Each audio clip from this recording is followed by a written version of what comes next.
Hey, this is Gary. This is Mike. And Daniel. We're not professionals. We're just three addicts sharing our experiences, strength, and hope regarding recovery. Having had a spiritual awakening as a result of these steps, we tried to carry this message to other addicts and to practice these principles in our lives.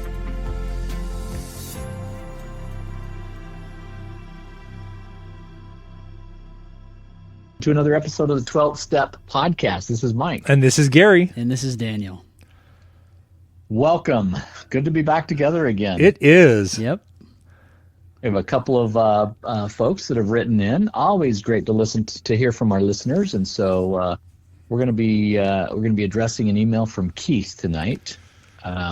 This is an interesting one. This is something that has not been asked of us ever. This is a brand new topic. Which is fascinating. So I'll be curious to hear. We've had a chance to think over this email for some time and think through it. So I'll be curious to hear what comes out of it as we start talking through it. I don't even think I've heard any of this in like mentoring stuff or anything like this topic. No, but it doesn't surprise me that this is coming up. Yeah, because I'm excited to get into this. So yeah, this is leading edge. So I hope our listeners understand that as we start moving through this. So I'll go ahead and read this. Hello, 12th Step Podcast. My name is Keith, and I'm reaching out because I'm struggling with something that I haven't been able to find much guidance on, and I'm hoping you might be willing to speak to it. I've had a few years of clean time behind me. Unfortunately, over the past few months, I've fallen into a pattern of relapse connected to using AI programs to create pornographic content. It's a newer issue, and I found that most recovery books and programs don't really address the specific challenge. What makes it even more complicated is that I can't fully remove AI tools from my life as I need them for my job. The overlap between something I must use professionally and something that has become a trigger is creating a lot of chaos in my recovery and my life. I'm taking responsibility for my actions, but I'm also feeling stuck and unsure how to approach recovery around this in a healthy, sustainable way. I would truly appreciate any insight, experience, or guidance you might be able to share, whether privately or as a topic on this podcast. Thank you for your work. Thank you for the work you do and for being a steady voice of honesty and hope in recovery. Gratefully, Keith. What an interesting topic. Yeah. I have lots of thoughts only because I've noodled it for quite some time. I have thoughts too. I'm not entirely certain that I have a specific answer for AI, only because it's something that's so brand new, and there's certainly not much literature out there regarding it, and it's certainly not been an experience of my own in my own life, my own recovery. The only thing that comes to my mind, though, is that I do have limitations in my own that require that expose me in ways. I'm required to travel as part of my job, and so to some extent I relate to Keith. There are portions of my job that are similar to his, and that there are things that expose us to difficult situations that we can't escape. Yeah. But I do know that there are ways to put safeguards in place to help you. I know in my own life, as I was dealing with the travel component of that, traveling obviously was a place where I acted out an awful lot. And there were things that I would do to keep myself safe when I was working my recovery. As I continue to work my recovery, there are things that I do to keep myself safe at all times.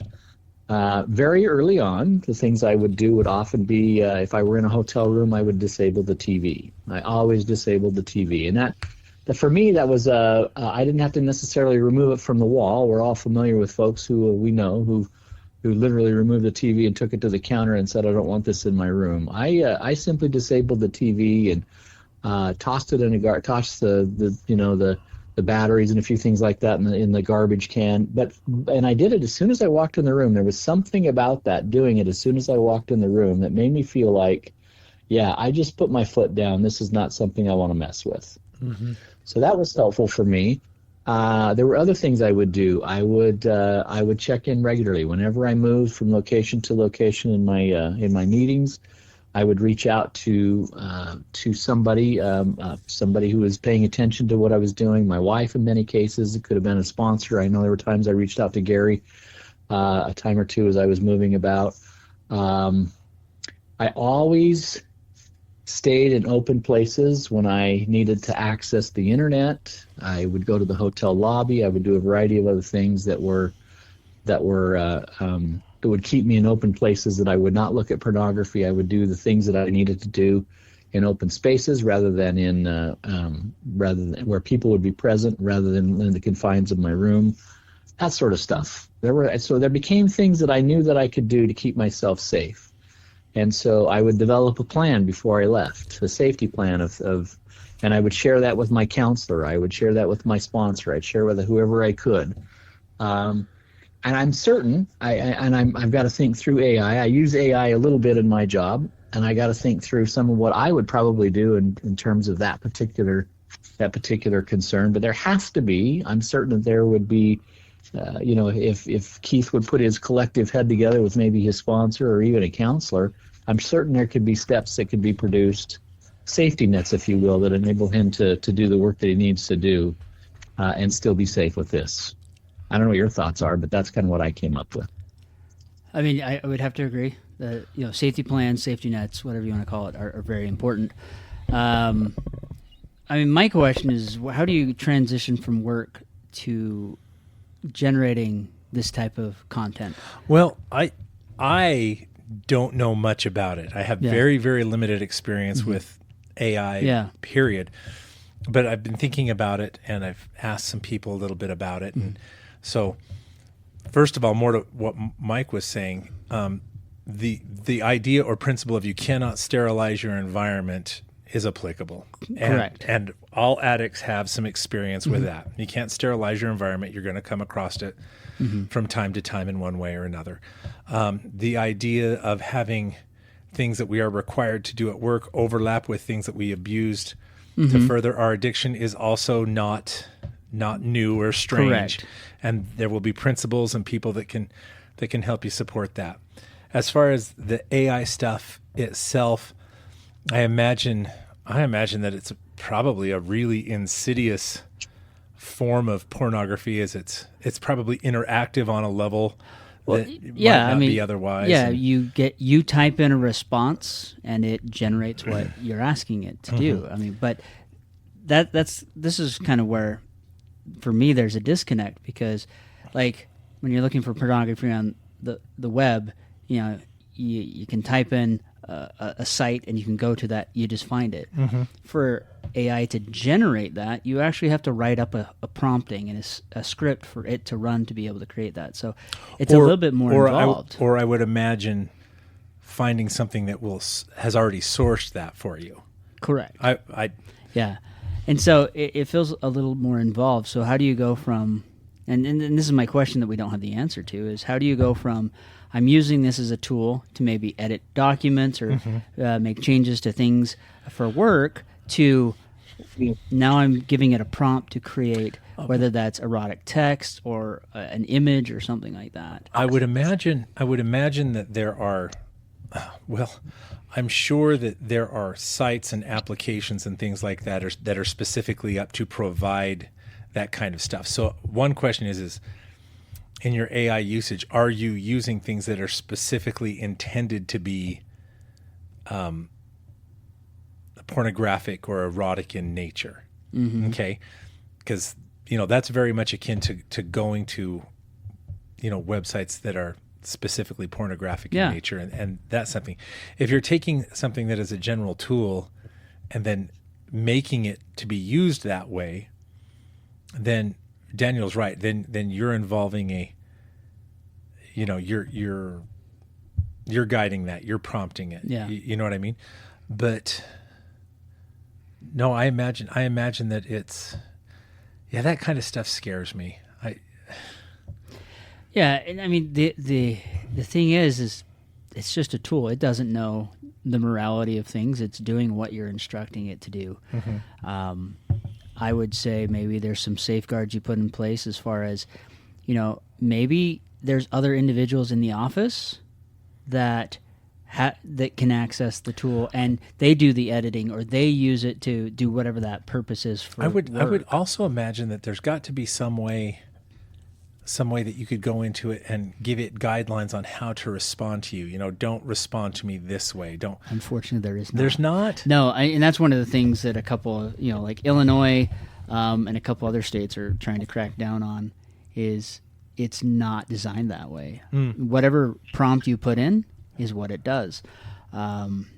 There are a few out there that it requires you to have a paid version of the program to get that type of content. Otherwise, it says this is against our rules or policies. But if you have that paid version, which I would assume you would have if you were using it for work purposes, or other purposes, so it's still a new tool that's so new enough there isn't those type of restrictions in place. So in my opinion, at that point, it means you have to police yourself. You have to set those rules in place to protect yourself and make yourself accountable. Yeah. I mean, yes, it's a new tool, but it's very much the same kind of an idea as I have to use the internet. Yeah. I have to use the internet when it's in work, and what would I do to protect myself from that? Yeah. I imagine that the same kind of principles would be very, very applicable. Yeah, it's an incredibly powerful tool. My experience with it is as I'm combining documents, it's a phenomenal tool. Mm-hmm. I've never seen a tool as powerful as this, and I can imagine that there are fringe, and we're so new into this, right? I mean, we're just barely starting to understand its capacities and capabilities. So clearly, one thing about pornography is it's leading edge, right? It's when the internet came out, it was the first thing that was on the web, probably. So that's the sort of stuff. It's leading edge. So, but no doubt about it, we're going to have to be self-policing. I mean, anybody who's really serious about their recovery is going to have to look at this and say, there are things I can do. Maybe what we do is we move to a no cubes office or something like that. Whatever it is, right? I mean, I have children who work for a law firm where they've literally removed offices and have removed cubes. It's an entirely open space environment, and that's fascinating to think about. But I'm certain that under certain work circumstances, you could alert the boss to say, I need people around me. I can't function or operate in this particular circumstance because I'm dealing with a specific issue. It may be reaching out to a sponsor literally and saying, look, I've got to be on the internet here for the next 15 or 20 minutes working through AI, and I want to be accountable to you. I just simply want to, I want to let you know when I get on. I want to let you know when I get off, and I want you maybe to look at my work product, whatever it is. I don't know. I mean, you're going to have to be creative in this because it's not something I think that there's going to be a book written about it. We're 15, 20 years away from a book being written about it and what it can do and the damages that it can be done. So I think you're just going to have to self-police in certain ways to make your recovery a top priority. In fact, it'll be people like Keith who go through this kind of stuff and then overcome it that will write the book. Yeah, that's exactly right. That's exactly right. The other thing that I thought about while, I thought that the AI, it might be tempting to justify using it because it's not real. Does that make sense? Well, yeah. Right. So you're going to have to everything that you do matters. Yes. Everything that you do matters. It really does. So if you're using this as an alternative conduit for pornographic consumption and justifying it with, oh, they're not real, or there's nobody else involved but me, because it's not pictures of somebody or somebody else's work. Mm-hmm. You also need to remember that you're teaching it. You're giving it more to work with in the future, the AI. You're so whatever it is that you're inputting to this thing is teaching it on some level too. Well, I mean, you could definitely use that thought process. Well, it's not a real person. Sure. But the thing is it's collecting data points from real people. Yeah. It's taking parts of images across the internet and generating this. Mm-hmm. And so in a way it kind of is taking bits and pieces and parts of multiple people. So actually, if you think about it, it's involving way more people. Yeah. Interesting. Yes, it's victimless because there isn't a person you're obsessing about. Well, you're a victim, but correct. Yeah. But in a way, this seems more insidious. Oh, I think, and more dangerous. I think so. So I definitely, you got to safeguard yourself because it is a very slippery slope that this tool could create. Yeah, be careful, man. Avoid that like poison. In fact, I kind of contemplated what my recovery, or not my recovery, what my addiction would have looked like if this was something that I had access to, 15 years ago or whatever. It's oh my gosh, what a disaster. Yeah, I don't even want to imagine. Yeah. Oh my gosh. I do think the best bet, kind of what we suggested is you got to police yourself. Yeah. Make yourself accountable. Make yourself accountable. If at all, this is something that you can pass off to someone else. Do it. Try to not use this. I know Mike has talked about this quite a bit, where there's certain sites that he is just doesn't have access to. Oh yeah. You know what? I'll bet you anything. That. Oh my gosh. Okay, so Mike, I'm just gonna use you as an example. He would go from site to site to site, and he had a very predictable pattern. I bet that there's a pattern. There's a pattern. Oh, I'm sure there is. You probably talk to it in a certain way to try to elicit it to do things. I'm not doing anything yet. I'm not. Yeah. Oh, I bet that's 100% applicable. I'm sure. You're probably right. There probably is some pattern beforehand, even though he's using the tool normally, but there's some pattern either while using the tool or even other sites. Sure. That get him to that point where then he starts writing those prompts. Or maybe you're engaging it, telling yourself, "Oh, I'm not going to do it that way this time," but you're talking to it in a certain way, trying to get it to elicit a response that you're hoping that it will. And there's even a thrill. I would imagine there would be a thrill in that, just like, you'd go hunting to accidentally find content. You know what I'm talking about? Yeah, I do. So I'm going to interject here for just a second. I'm going to take you back maybe a year or 2 years ago when some of the very first efforts with AI were coming out. There was a famous lawsuit of a really famous female singer who there had been some images that had surfaced showing her in the nude, which she definitely had never posed nude, and it was determined that this had been created using AI. And there was a lawsuit associated with all of that. So I suspect that what's happening here is that so the point is well taken. When you're using an AI product, you're going out to a source that may not have demonstrated in a way that you wanted it to be in the past, but now you have the capacity to make that happen. Oh, that's literally like. So that's a fascinating path and an insight into what's going on in your mind. There's an obsession going on with somebody who's fully dressed that you see all the time, that you're thinking to yourself, man, oh man, she's this, she's that. But all you've had to be able to obsess over at that particular point in time was a fully dressed female person.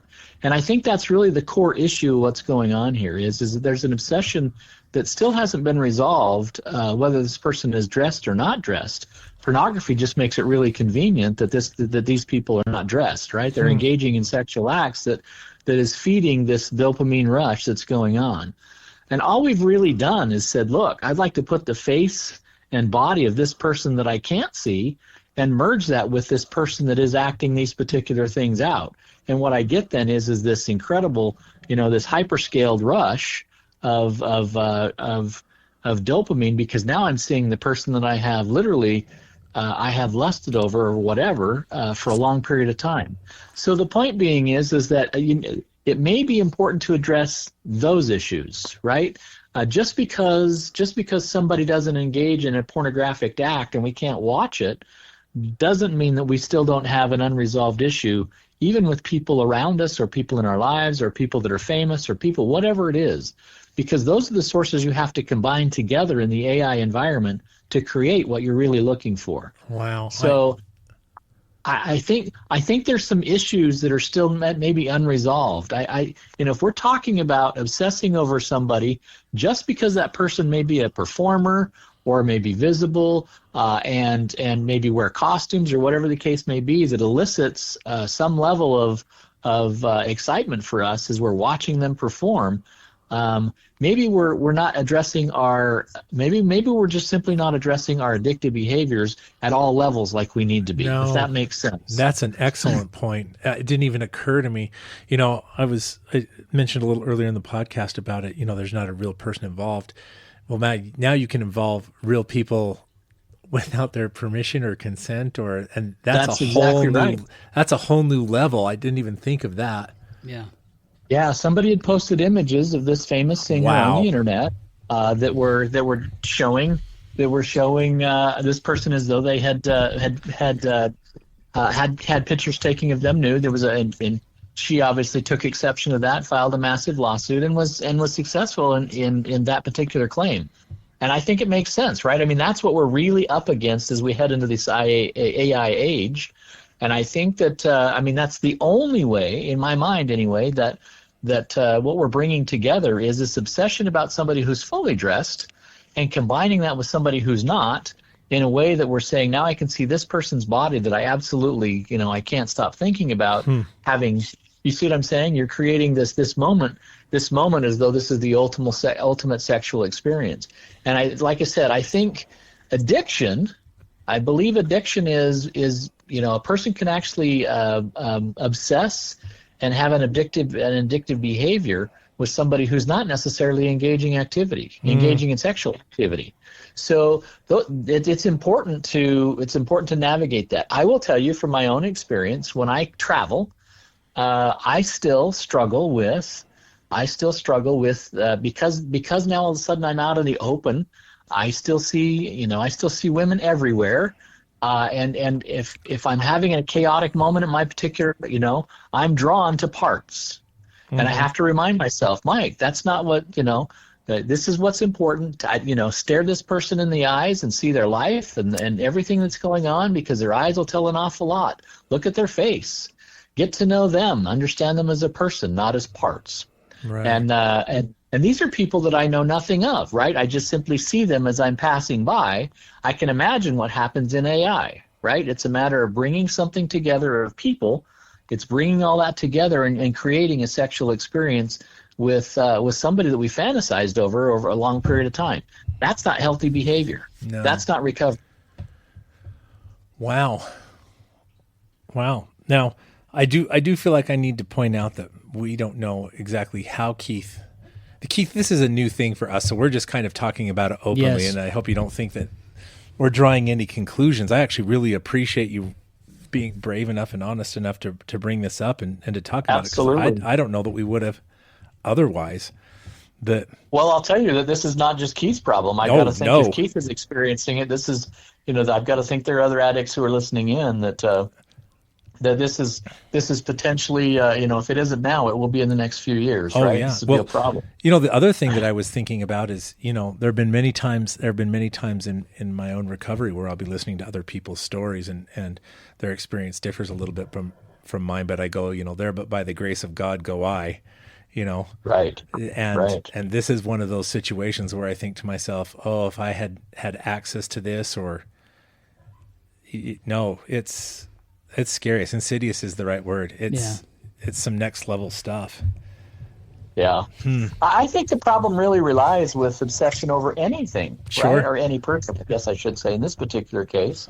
If we're obsessing in that regard, if we're obsessing in an unhealthy way, AI is just a tool to bring that obsession into another unhealthy way, right? It's just another thing like pornography. Okay, somebody couldn't convince the person that we were obsessing over to pose naked, which is great. That person has some morals and doesn't want to get engaged with that particular thing. That's great.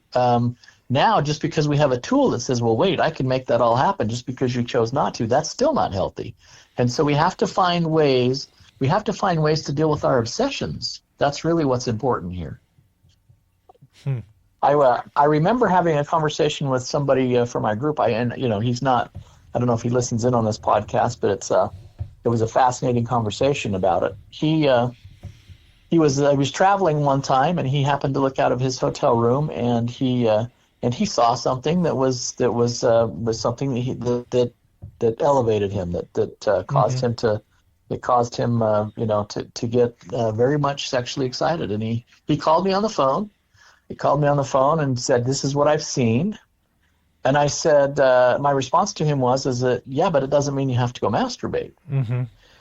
And I think that was the first time I think he'd really thought through all of this, that to say, yeah, I mean, I can't sterilize my world. I'm going to be exposed to stuff. Doesn't matter when I turn the TV on, whether I'm watching a PG or an R-rated or anything that's even on TV, anything that's out there, I'm going to be exposed to this sort of stuff.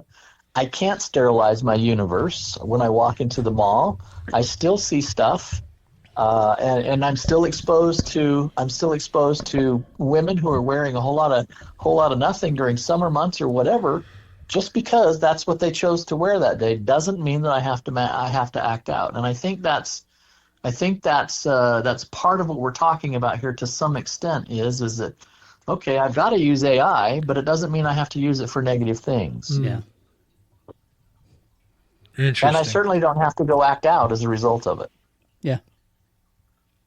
I mean, it's a powerful tool. We can use it for so many creative and productive things, but we don't need to use it as part of our addiction. It's also interesting to me, and this might be something else to consider, is that when you're using AI for this kind of a purpose, not only are you a consumer, but you're also a creator. Yeah. And that might activate a different part of your thinking too. Well, I mean, in some ways, is that also, like Mike's example, you're becoming a perpetrator. Yeah. Because you're creating something without someone's consent or want, and so, yeah. Interesting. It's a fine line. The ramifications of all of this are long and deep. Yeah. They really are. Yeah. It's tough. The question is, kind of going back to Mike's example, is the stuff you're generating based on someone or someone maybe from your past or something like that? So now you're creating content about them, whether it's a story, whether it's images, videos, or whatever. They don't know. You don't have their consent. Even if it's regarding your spouse, are they aware of this? That could be considered a betrayal. I suppose you could even interject yourself into it. Yeah. And so it's a very dangerous line that you're walking. I would definitely suggest, putting some guardrails around it. Yeah. If it's something that you find that you're just not finding success with, see if you can hand this work off to someone else. Let's put in some first order changes. Quite honestly, if you need to change jobs, do it.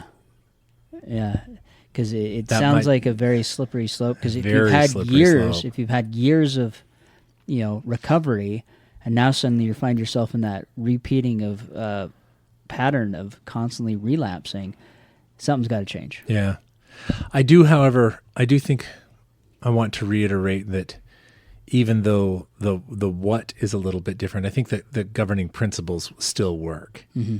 I think you look at your first order changes, you work on your second order changes, you make yourself accountable to your sponsors and mentors and significant others and your support group, whatever else you needs to do. I think those things will still work. I think that there are safeguards and way to hand off. Mm-hmm. You do the same you apply the same tools, and I think the principles will still work, or certainly they will go very, very far. But I agree with that. Yeah. I agree with that. Yeah, I think you start with some first order changes that make sense, and then we've posted podcasts regarding first and second order changes, and I think that's so I think that's a place to start, is take a look at first order changes. But then Keith, I'm certain you're working through second order changes. If you've had some period of clean time, it's the notion and idea that mentally I'm starting to understand my place in the universe and how I interact with the opposite sex, or how I interact with people generally, all of that sort of stuff in terms of objectifying anybody and those sorts of things. Those are all starting to come into play for second order changes. And when we understand that, I know for my own self that my body automatically reverts back to some of the old patterns. And the second order change for me is constantly reminding myself that, Mike, that's not appropriate. Just because you're out in public doesn't necessarily mean it's, free range and that you're out of the zip code of which you were assigned to. It just it doesn't work that way. A second order change is a second order change, and I'm constantly working on that, and I'm assuming Keith is as well. Yeah. So with that being said, those can be some of the parameters around AI, right? Yes, this is a powerful tool, but it doesn't mean I have to use it for bad things. Yeah. I think something else that we can learn from this experience is that AI is the new thing now, but there will be a new thing There's always in the been years. new things, There's always been a new thing. And do you know what? There have been new things in the past, There have. even in my own recovery, the way that I would consume or, what I would consume in the beginning looked very different than it did at the end, Yeah. but all those principles would have still worked in any of those given situations. Before we remember. Go ahead. Mike. I was just relating my own experience. I've been dealing with this problem now for, a good 30, 40 years, whatever it is. I don't know. But I remember, you all remember when pornography went to VHS, right? I remember stepping into the stores and finding some tawdry back room where you go back and, embarrassingly rent the VCA, what is the VHS VCR, machine, and the VCR, and then get the tape and all of that, and feeling stupid about renting that. I was married at the time, and was the house all cleaned out? I could bring this all home, rent this, and get these videos. That was the new thing then, right? What is that? 30 years ago, 40 years ago? At least, yeah. I don't know how long it goes, but that was the new thing then. And then I remember the very first DVDs that came to our house, or not DVDs, but the introduction to the internet, the AOLs of the world that would send you out for 750 free hours or whatever. And we've always had something new, I guess is the point. And as there's been evolution to all the new stuff, our addiction has to adapt as well, as is just, our addiction automatically adapts, but our recovery needs to adapt as well. Sure. And this is what this is. Yeah. And So. it still comes down to the know your whys, make yourself accountable, make your first order changes, work on your second order changes, and make yourself accountable. Yeah. Yep. Before we think so. before we wrap up, I do want to make an appeal to our listeners. Those of you who have had experience or success with this particular kind of thing, we would love to hear from you and find out what works. If you have any counsel or advice that you would like us to share with Keith on your behalf, we would love to share that with him and with our other listeners. So I would love to hear some success stories and tools. Yeah, me too. That would be great. I would love to hear people who have had experience with this and who are finding some success in dealing with it. That would be fantastic. So, well, a great topic. Thank you for writing in, Keith. That was a fantastic discussion, and I really appreciate it when people write in. But this is a fantastic topic because it's something that we've not necessarily witnessed or seen in our own experience, and so this is new. Yeah, I'm sure we'll end up talking about it again in the future. Probably. I'm certainly so. So, well, let's wrap it up. With that, this is Mike saying, do the work necessary to find the peace that recovery can bring. And this is Gary saying, do the next right thing. And this is Daniel saying, find the humility in your recovery. Thank you for listening to the podcast. If you like this episode, please give us a 5-star rating on iTunes, Spotify, or wherever you find us. As a fellowship of recovering addicts, Sex Addicts Anonymous offers a message of hope to anyone who suffers from sex addiction. Check out saa-recovery.org.